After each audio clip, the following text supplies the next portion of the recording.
This is regarding the many books which were written against Islam, which led to the belief that a lot of people worldwide that our religion was wrong, the Quran was wrong, and our prophets were wrong.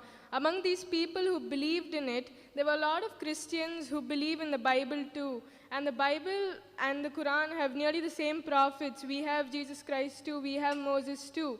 So why today is the term terrorist used only in respect to Muslims? This is a good question, that when Quran and Bible there are so many similarities, so why is this word specifically used in terms with Muslims? As I told my talk sister, this word fundamentalism initially was coined to describe a group of Christians in America in the early part of the 20th century when they objected to the church. So this word was coined for the Christians initially. The first time it was used in English language. It was coined to describe the Christians. But today, as I told you, they have turned the tables over. So now they use it more to describe Muslims.